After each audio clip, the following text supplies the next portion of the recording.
Hello, New Lenox. I'm Nancy Hoehn, Economic Development Director for the Village of New Lenox, and we're here today in our studio for our first in-home business edition of Notice New Lenox. We have Wines for Humanity's advisor, Rosie Badalamenti, and I know I butchered your last name. I'm going to let you repronounce it for me.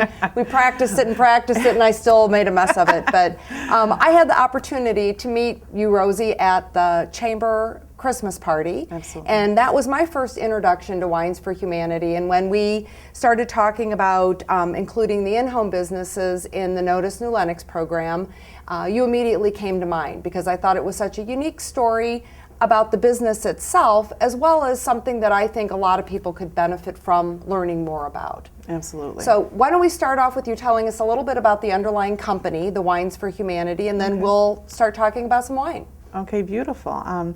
Well, Wines for Humanity is an in-home wine tasting business. Anton Steinhardt is the owner. He is out of Elk Grove Village. The business is in Elk Grove Village, and I do the tastings, and I live here in New Lenox. And I am the first consultant that was hired for Wines for Humanity 5 years ago, January 1st. Wow. So yes, 5-year anniversary. Congratulations. So thank you. The main purpose for Wines for Humanity and the reason why it was created is to bring wines into people's homes so they can try them, learn about them, have education about them, and then also give back to charity. That is the humanity part behind it. The number one charity we give to is PADS, Public Action to Deliver Shelter for Women and Children, especially in Lake County. But then if you decide to host a tasting of your own, you can also donate sometimes up to 12% of the profits of the actual tasting to whatever charity of your choice. So sky's the limit, you name it. We've really helped out a lot of charities, hundreds of thousands of dollars throughout the last 5 years, and it's a really great way to learn about wine and then give back at the same time, so it's very full circle. Well, and I think that's a very valid point. I think a lot of times people are very intimidated by wine selection, not only the different varieties, but all the different brands, and not even knowing where to start. And you and I were visiting a little bit earlier about the fact that it seems like every street corner, every business now has a wine section, from Walgreens to Target, not the traditional stores yet. How do you make educated decisions if you don't have that background? And it really, to me, sounded very interesting that you can come into someone's home and kind of take away a lot of that intimidation, and people actually learn. So, I mean, if you can tell us a little bit more about the format. I mean, how do you meet your clients? And well, there's a lot to it. I've been doing this 5 years now, and it's a situation where I'm always coming up with different ideas and unique ways of meeting new clients and meeting new people to get the word out of what we're doing. A lot of times I'll do maybe small business fronts, like say a real estate office or maybe a fitness gym, and do like a client appreciation night, where we maybe bring in just a couple wines and introduce the couple wines to someone who didn't realize that we were in the Lincoln Way area, to say, hey, this is what we're doing, and this is what it's about. Also, I do, vendor events. I would like to also start doing like Wine 101 in the Lincoln Way area as well. Kind of just getting the idea to where maybe it's a series of things to where people know every month this is coming up, and we're kind of, learning about, say, Italian wines, or we're learning about Australian wines, or however that would work. So there's a lot of different ways that I, get new clients. There's a lot of different ways that I promote the business. But being part of the chamber, I think, has been my number one, best promoting venture that I've ever been able to do and come across, because that's how I met you, and a lot of different people out there as well. And it just really, especially locally here, gets the word out. I do a lot of silent auctions with our certificates that usually bid pretty high, and it's just a great way to have somebody very excited about winning a tasting, and then also being able to have all those proceeds go back to whatever the silent bid won for. So that's a great aspect of it. Well, and it can be anything from PAWS to the Lincoln Way Special Recreation Department, just all kinds of different things out there just recently that I've been able to be a part of. So and then as far as reaching out to other people too, it's a situation where you know, a lot of times it is word of mouth, you know, and just getting out there and having a feeling for people and saying, hey, do you like wine? Right. You know, and we really try to emphasize the education a lot of times with the wine because, like you said, all these businesses, even Walgreens, are, you know, having lots of wine in their stores now. And so a lot of times we'll bring in maps, you know, in different regions to explain to people, okay, if you like a Chardonnay, you know, do you like it from this country? And is it in the southern region or the northern region? Because you look at, you know, 50 different types of wines and it's your money. How do you know which one to really pick from? So we're giving that education, and I have a lot of clients that do tastings probably 2 or 3 times a year with me because we have 100 different types of wines, a private collection only through us that are changing all the time. So you might want to have just lighter whites in, you know, in the springtime, and then maybe Italian reds closer to the holiday time. Right. So it's a great way to bring people together, friends and family, and it's about an hour-and-a-half presentation from beginning to end. We bring in 7 different bottles, we bring in the glasses, so it's really your job to sit back and relax and enjoy the wine. So. Oh, good. Well, I think it is, you bring up a couple good points there that I want to try and touch on, and I think that just the underlying mission is obviously a win-win. And by visiting the website, which is just winesforhumanity.com, if people were wanting to find out something more, read a little bit more themselves, the founder of the company seems to be a real advocate for trying to keep people from becoming homeless. Absolutely. And there was some statistics in there that were really rather surprising as to the impact homelessness makes and how much more the cost is to get people back into a home than to keep them from losing it in the first place. So, Absolutely. you know, if you can have a fun evening and learn about wine and buy your wine at a home show like that, and benefit that end of it, but also benefit your local charity of choice, I think that just is really a great opportunity, I think.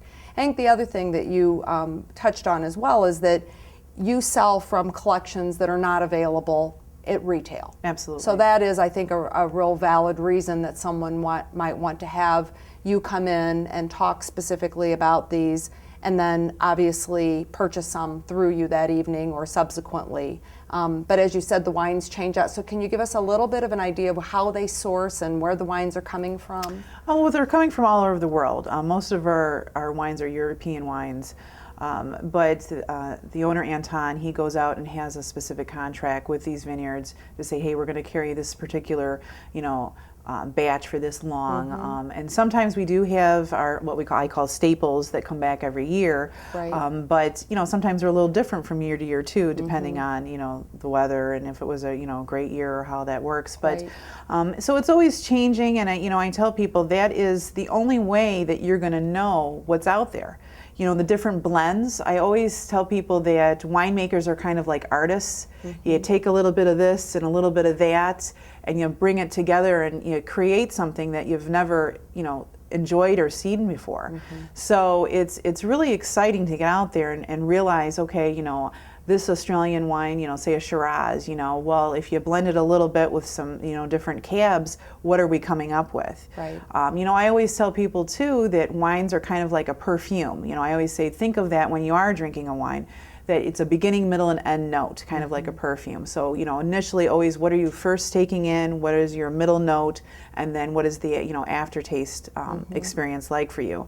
So always keeping that in mind. And it's a lot of fun, and it's a great way to give back at the same time, and I'm real proud that I'm able to do this. Well, I think that's great, and obviously with you coming on board with the company early on, being the first advisor, you've seen the company grow a lot and be well received. And then do you have other advisors that you've helped join the company that you now are kind of in a mentoring role with? Absolutely. You know, I've had several people throughout the years that have decided, hey, this is something they want to do as well. You can make it a, you know, a full-time career, you can make it a part-time career, it's totally up to you. We're always hiring. So that's a great aspect of the company. Also, too, it's we're in multiple states now, and we have multiple, you know, hundreds of consultants now. So it's really a great great, enthusiastic company to be involved with, because a lot of times the charities are specific, even we're in Michigan and the charities are specifically towards, the Michigan, or Wisconsin, and, a lot of times we have huge fundraisers in Green Bay and different things like that. So, it's a great message that is getting out nationwide. And I think that part of it is real exciting. Well, I think the other thing that we visited a little bit about previously as well, that I think is something people struggle with, is pairings of their wine. You may like a wine, you find something you like, you stick with it. There's always this reluctance to, okay, well, if I move away from the wine I like and I go try something else, what if I don't like it? Then I've wasted my money. As you said, it's your money. So Exactly. I think the tastings are nice because it gives you an opportunity to try a variety of things at one time and learn about, okay, I like this one, it goes best with this type of food or cheese, as you said. So Exactly. I think that's something that gets people over that hurdle a little bit as well. Absolutely. It's almost takes the fear out of it, because a lot of times someone who not necessarily knows about wine that says, oh, right off the bat, I don't like wine, I've tried some, and they're real dry and I don't like them. And, I explain to them, well, do you realize that, there's sweet reds out there, not sweet dessert reds, but actual sweet table wines out there that you probably would really enjoy. And so it's real interesting to open the world up, is what I say, because there's just so much, to it. And I think once you start experiencing it a little bit and finding some wines that you really do enjoy, you realize, wow, there really is something out there for really everybody. And then also, then you can start to realize, okay, it is pairing it up with this particular meal, it is pairing it up with this particular cheese. And it's really just about a balancing act, a real beautiful balancing act between the two. And that's something that you cover when you do one of the tastings. And I know we wanted to get a little bit into some of the educational side of things so that people realize it's not, okay, well, I'm going to show up at so-and-so's house and there's going to be a bunch of wine out and we're going to taste it and sit around and visit. There is a real educational component with this, and some of that you wanted to share with us today. Absolutely. This is what we call the 5 S's. Okay. We're just going to do a little, short version here. And if you want to go ahead, and we've poured our... We get to pick up the glass of wine, finally. Our number 1 selling wine is the Duca, which is right here, and it is a Chardonnay blend. It's got 5 different types of varieties of different wines and grapes in there, and it is just a wonderful, beautiful wine that is very light. It's very refreshing. So what we're going to do is, and this is what you're going to do whether you're at home tasting the wine for the first time, whether you're at a restaurant, vineyard, wherever you're at, you always would like to do the 5 S's, just so that you get an idea and real true feel of how the wine is to really be tasted like. Okay, so. you lead and I will follow. Okay, the first is S. So you always want to kind of tilt your glass to the side, and you want to see that ring. It's almost like kind of a contact lens. So you see that ring that's right on top there. If that's real clear and not cloudy, then you know it's a real good crisp glass of wine. Okay. So the second S is swirl. And this is when you hold it by the stem, and this is where you get your pinky up, so you really know what you're doing now. Oh, sorry. Now you're going to see how coordinated I am, right? Okay. And this is to release the bouquet of the wine, and you really want to, release it and let it breathe a little bit so that you get the full palate when you taste it. The third S is smell. You really get in there. Nancy, what do you smell in there? Oh, see, now I'm going to get put on the spot.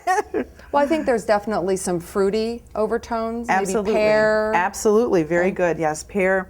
So even if I was wrong, you would have said I was right, because no one would ever know. That's right. Cut me a little break here.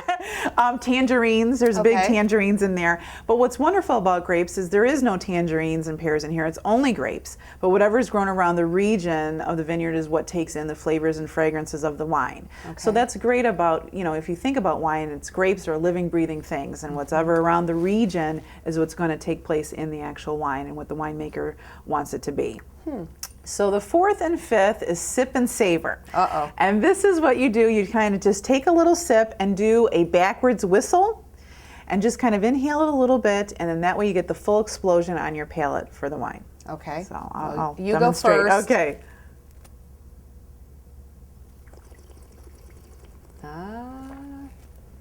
Definitely savoring it, aren't Yes. you? Okay, let me give it a shot. Very, very nice.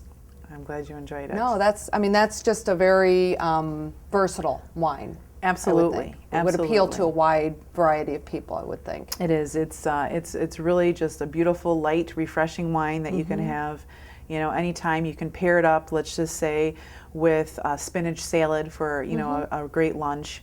And then, or if you just want to, I always say sipping on your, porch in the summertime is just a beautiful way to enjoy it too. So.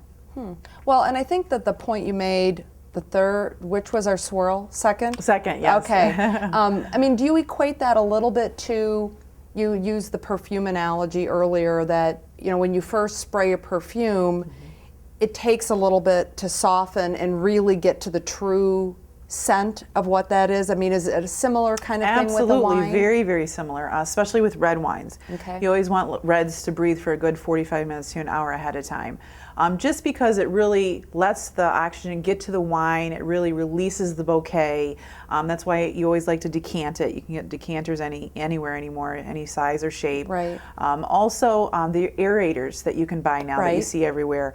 I never was a believer, and I thought, no, there's no way that it can be a completely, and it really is. If you take an aerator and you put the wine through, especially the red wine, and then you take a drink and then a sip, and then you also do it without, you can really tell the differences. And so little things like that, the aerator, the decanter, also the oxygen pumps that you can buy now really help enhance the wine. And that's something that you will help explain to people. Absolutely. Because I think a lot of people hear, oh, well, you're supposed to swirl it, and what kind of legs does it have, all these things that, maybe you've heard it, but you don't really understand why you should or shouldn't do it, and how do you apply some of those things. And I think that's kind of the nice opportunity to be able to sit and visit with you one-on-one or in a small group setting, to really be able to ask some of those questions that you just don't know the answer to. Well, that's what we're, the whole emphasis behind the company too is that I would like to be your consultant for life. Right. It's a situation where I would like to have a long-lasting relationship with you, to where, year after year you can call me up and say, hey Rose, I'm having a dinner party.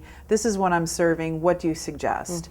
And then I can suggest, to purchase this, or however you want to just select this. And so, it's definitely something that, as Anton would like to say, the wow factor. You really want to get that from the experience with Wines for Humanity, and also, an everlasting one, something where I would hopefully that, you wouldn't come to a tasting and say, not only do I want to have a tasting my own, but ongoing as well. Right. Because again, that's the only way that you're going to know what's out there, and, all the different techniques that are out there, and all the different blends, and it's just a whole world. So it really ties it all in together. Right.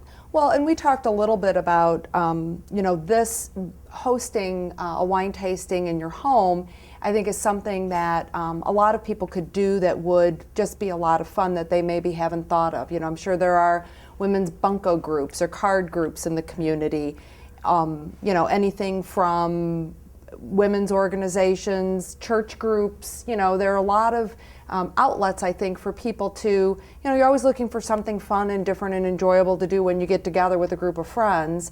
And this just seems to make a whole lot of sense, whether it's couples or whether it's, all men or all women, that kind of thing. I just think it would lend itself very well. And, one of the things that we want to make sure we do while we're here today is to let people know how to get a hold of you. Oh, yes. Because obviously, most of the time we're going into a storefront. We've got pictures of it and the address and everything. But, I just want to let you know that, and the public, that in addition to this airing on the local cable channel, people will have the contact information at the end of the video. We will also have this on the Village's website. The Chamber's website will have the contact information as well. And then we've also set up a Facebook page for Notice New Lenox. And everything will be posted there as well. So where you can direct people, and so that the public knows as well how they can find you, because that's obviously the first step to getting them into your home. Anyway. Absolutely. So what have we not covered today that you would like to share before we kind of wrap up here? Well, just that let everyone know that, the selection of wines that we have to select from are just a wonderful, wonderful group of wines. You can go on our website and you can, select from, there's 25, 30 different types of wines at all times changing. So it's definitely, our website has a lot of different information. It has different food pairings, different cheese pairings. So there's sky's the limit on what our website can do for you. Also, I would like to do a little cheers with you, a little toast, Okay. Since we're coming up on St. Patty's Day. This is the Moscato, one of our #1 selling sparkling wines there, and we've got a little bit of green here for the festivities here. There we go. Well, yeah, and I thought that was an interesting idea because, you brought in the food coloring and put a couple drops in and then poured the Moscato, and, you could do that for any holiday. Absolutely. And make it festive and something a little different, which I certainly hadn't thought of. So, Yes, absolutely. I thank you so much for taking the time to come in today, and it's been a pleasure to get to know you personally, and I think that, people need to understand that this is a great way to learn about wine, that what you have to offer is a wide range that will go with whatever their taste is, and affordable.